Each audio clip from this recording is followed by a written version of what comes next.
ജനുവരി 17-ന് പിണറായി സർക്കാർ പുതിയ ഗവർണറുടെ തനി സ്വഭാവം മനസ്സിലാക്കും. രാജ്ഭവനിൽ തന്നെ സന്ദർശിച്ച ചീഫ് സെക്രട്ടറിയോട് തന്റെ നിലപാട് സുവ്യക്തമായി ഗവർണർ പറഞ്ഞിട്ടുണ്ട്. ഇതിൽ എന്തെങ്കിലും മാറ്റമുണ്ടായാൽ പിണറായിയുടെ നയപ്രഖ്യാപനം വായിക്കാൻ പുതിയ ഗവർണറെ സംസ്ഥാന ഭരണകൂടം കണ്ടെത്തേണ്ടി വരും. കേന്ദ്ര സർക്കാരിനെതിരെ പിണറായി വിജയൻ സർക്കാർ എഴുതിക്കൂട്ടിയിരിക്കുന്ന ഒരക്ഷരവും പുതിയ ഗവർണർ രാജേന്ദ്ര വിശ്വനാഥ് ആർലേക്കർ വായിക്കില്ല. നയപ്രഖ്യാപനത്തിന്റെ കരട് കഴിഞ്ഞ ദിവസം മന്ത്രിസഭാ യോഗം അംഗീകരിച്ചിരുന്നു. ഇതിൽ കേന്ദ്ര സർക്കാരിനെതിരെ കുറിക്കുകൊള്ളുന്ന വിമർശനങ്ങളാണ് ഉൾക്കൊണ്ടിട്ടുള്ളത്. കേരളത്തിന് സാമ്പത്തിക സഹായം നൽകുന്നതിലും വായ്പാ പരിധി ഉയർത്താൻ അനുവദിക്കാത്തതിലും കൃത്യമായ വിമർശനങ്ങളാണ് നയപ്രഖ്യാപനത്തിലുള്ളത്. വയനാട്ടിലെ ദുരിതബാധിതർക്ക് സഹായം നൽകാതെ കേന്ദ്ര സർക്കാർ കേരളത്തെ തകർക്കാൻ ശ്രമിക്കുന്നു എന്ന രാഷ്ട്രീയ ആരോപണവും കേരള സർക്കാർ ഉന്നയിക്കുന്നുണ്ട്. വയനാട്ടിലെ പ്രകൃതി ദുരന്തത്തിൽ തോന്നാത്ത അലിവ് മറ്റേത് കാര്യത്തിൽ തോന്നും എന്ന ചോദ്യവും സർക്കാർ ഉന്നയിക്കുന്നുണ്ട്. വയനാട് ദുരന്തത്തിൽ കേരളത്തിന്റെ വികാരങ്ങൾ തകർത്തതിനെതിരെ രൂക്ഷമായ പ്രതികരണമാണ് നയപ്രഖ്യാപനത്തിലുള്ളത്.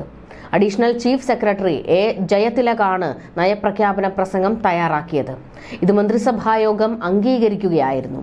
മയത്തിൽ മാത്രമാണ് ആദ്യ കരടിൽ കേന്ദ്ര വിമർശനം ഉണ്ടായിരുന്നത്. ഇതിന്റെ കാഠിന്യം മന്ത്രിസഭായോഗം വർദ്ധിപ്പിക്കുകയായിരുന്നു.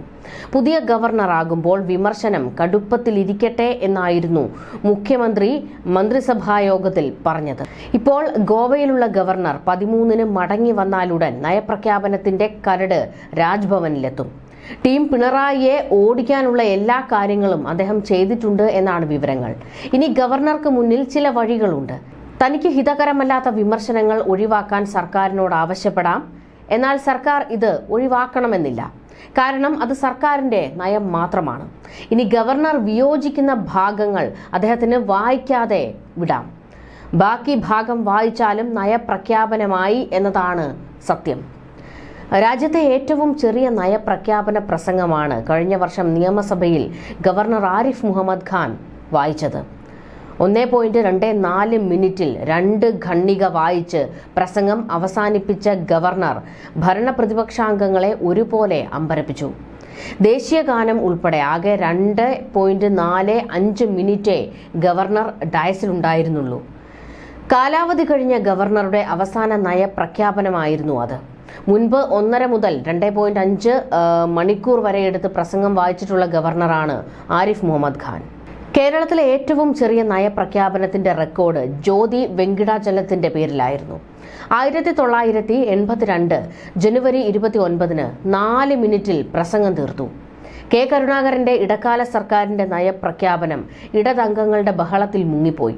പ്രതിഷേധം കാരണം പഴയ നിയമസഭാ മന്ദിരത്തിന്റെ പിൻവാതിലിലൂടെ കയറിയ ഗവർണർ ആദ്യത്തെയും അവസാനത്തെയും ഖണ്ഡികകൾ വായിച്ച് നിർത്തുകയായിരുന്നു.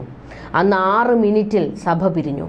അതിനുശേഷം കഴിഞ്ഞ ദിവസമാണ് ആദ്യ അവസാന ഖണ്ഡികകൾ മാത്രം വായിച്ച് ഗവർണർ നയപ്രഖ്യാപനം നടത്തിയത്.